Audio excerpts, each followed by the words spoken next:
being on this end of the radar where you have low self-esteem is not great, and being on this other end where you have an overly exaggerated sense of self-esteem is also not so good, because it makes you become critical of other people and you lose sight of your own flaws in trying to lord it over others.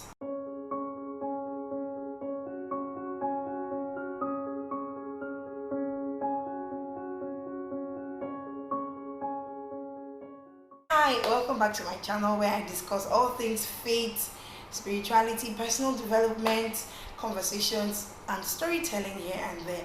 In today's video, we'll be dealing more on the negative effect of a heightened self-esteem. So when you talk about negative effects, please don't come for me. I'm not saying you should not have self-esteem, but I am saying that as people who should be intentional about growth and relating with other people, we shouldn't exhibit so much self-esteem to the point where it becomes toxic. What do I mean by toxic?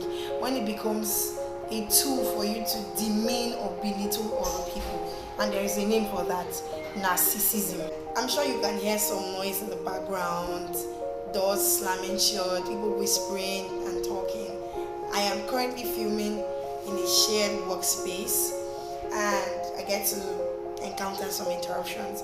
Pardon that, but I promise that today's video will be nothing short of amazing, as other videos have been. Okay, now to delve into the topic for today, the effect of a negatively high self-esteem, also known as narcissism.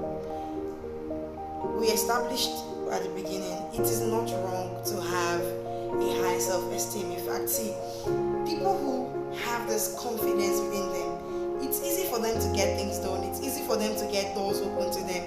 It's easy for them to get opportunities because they tend to make a great impression on others. So having a high self-esteem relates or translates to confidence, and confidence on the other hand helps you to get things done, helps you to receive opportunities, helps you to make an impression. In fact, a famous writer once said, the world is full of actors, so people who act tend to get more roles than people who react. The ones who react get to be seen as those who are yet to grow, but actors get a lot of screen time and space. What does it mean? People who act in a certain way, in a bold way, in a domineering way, they tend to get their way, they tend to get past with a lot of things. Where they work, in your workspace, you can tell those who get picked to be in leadership positions or roles most of the time are actually the most confident, or the people who appear to be the most confident in the collective or in the association. They get to be picked to represent this body or that body. They get to be picked to do this or to do the other task because they appear as people who are sufficient in themselves, having this capacity to express themselves, express their thoughts, express their choices. Having a high self-esteem gives you room to go all out and chase your dreams. Check most achievers and overachievers. They are usually people with a high self-esteem, and it makes them think more on themselves, like, come on, I need to do this for myself, I need to hurry, I need to get this done, I need to get this working, I need to do this, I need to be here in this career, I need to be here in ministry, I need to be here financially. And you see them making plans, chasing really lofty and big goals, which is not a bad thing. But the point where it gets concerning is that point where it begins to interfere in your relationship with other people. When in a bid to get stuff done, you become insensitive to the needs of others, you become callous, you become entitled, you feel like, okay, because I'm the brightest, I require respect, I demand this or I demand that. That sense of entitlement, that sense of having an overly exaggerated perception of yourself is a negatively high self-esteem. Sometimes confidence can be termed as pride. When you have this sense of awareness of who you are, people term it as pride. That's not what this video is about. It is not about people who know their capacity, people who are assertive and demand that they be treated just right. That is not what it is about. It is about narcissism. Okay? Narcissism can be defined as selfishness involving a sense of entitlement, a lack of empathy, and the need for admiration as characterizing a personality type. People talk a lot about not being close to narcissistic people, not interacting with them, and sometimes it sounds like those statements are harsh till you've dealt with a narcissistic person before. Like, there is literally or absolutely nothing right you can do with such people. There is nothing right. But when it is your boss, how do you spot these signs? How do you spot the effect of a negatively high self-esteem? So sometimes you see certain traits in people and you have this impression or second guesses where you don't know if this is a negatively high self-esteem, or you're reading too much meaning into the person's character, especially as a lady. But in today's episode, we'll be looking at some traits or some effects of having a negatively high self-esteem. The first trait we'll be talking about today is an unrealistic expectation of perfection in character, of perfection in other people. An unrealistic expectation of perfection from others. Now, people with an overly high or negatively high self-esteem tend to expect perfection from others. They don't find themselves, or they don't see themselves as flawed. They see themselves as perfect people, and they expect the same level of perfection from others. There's this adage that a dancer doesn't see their back. And one thing that is common with such people, they hardly ask for feedback because they feel that everything they do is good. All they do is perfect. And it's easy for them to spot the flaws in others because there is already this unrealistic sense of expectation that is setting with other people. So they expect other people to appear in a certain way or be a certain way. And when they fall short of these measures or standards they have placed, they are not sensible people, they are not gifted people as far as they are concerned. That is one trait too much.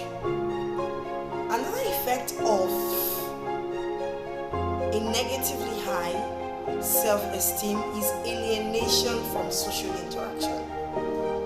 Some of the people who tell you, I don't have friends, I don't keep friends, you should actually watch if it is a trait of an overly high sense of self-esteem. Because we all need people, we all need somebody. There's this song by a popular artist, I know you can't trust nobody, but you have to trust someone at the end of the day. But people with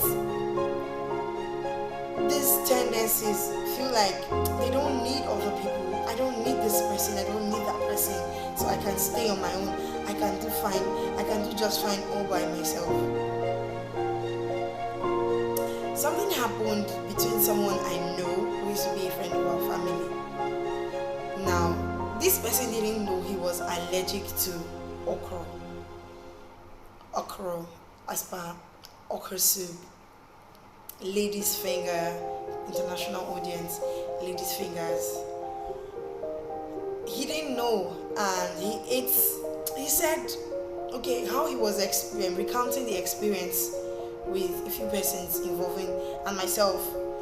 He said every time he eats okra, there's a way he feels, like he has bowel movements on and on and on and on. He even purges. But that the combination with seafood, okra and prawns is quite lethal. It could literally kill him. And he didn't know. He had gone to somewhere and he specifically told them he doesn't like this sort of okra. But they had made it with seafood and they removed the seafood carefully and served him. He ate it. on getting home, he said his face was swelling, his body was swelling. And he's this kind of person who doesn't care about other people. He was sharing with us on why it's necessary to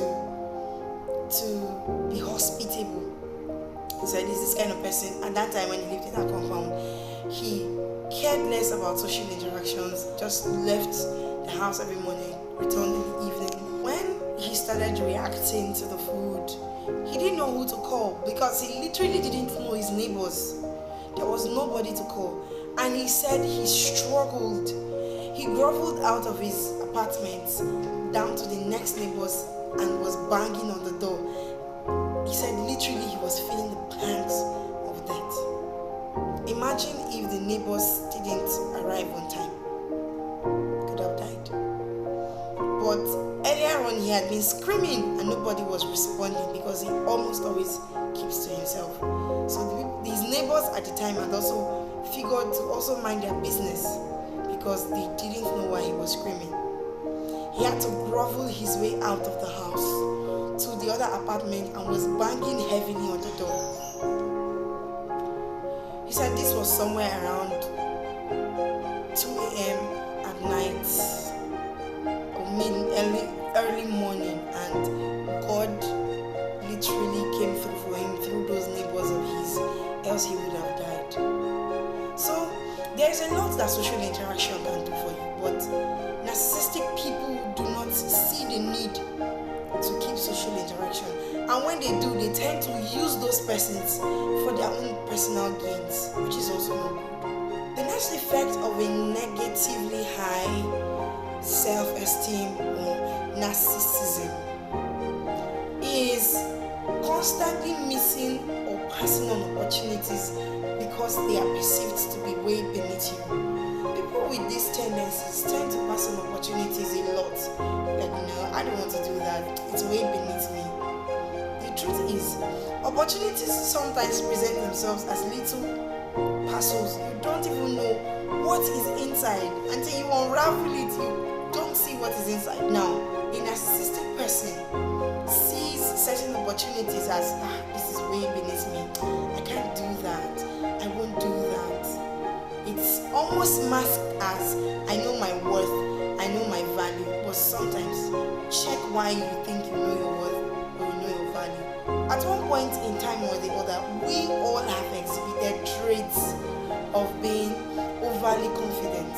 But when somebody consistently passes over opportunities because they think they are bigger or they've passed that level, check it. That might be a sign of an overly high self-esteem.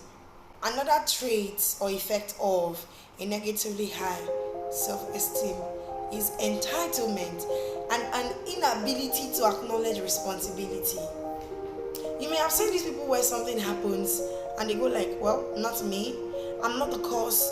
Always playing the blame game, always being on the defensive, always passing off blame, never acknowledging a fault or blame. It could be a trait, it could be an indicator of a negatively high self-esteem. When this person can never accept fault, even when every other person can see clearly they are the ones at fault, but they will never admit it. That is a trait of a negatively high self-esteem. And these are things to look out for in those around you. Once you discover that somebody is a narcissistic person, you may want to reduce your interaction with them, sometimes not out of hatred, but for your own safety and mental well-being, because they tend to hurt you and find reasons to justify why they are hurting you. Okay? These traits are itemized not for you to totally alienate them from your life, but to also guard yourself from the attacks that will be lashed out at you by their personality. If you found this video helpful, leave your thoughts in the comment section, like and share for other people who love videos like this to find this content. Thank you so much for joining in today. Do have yourself an amazing day.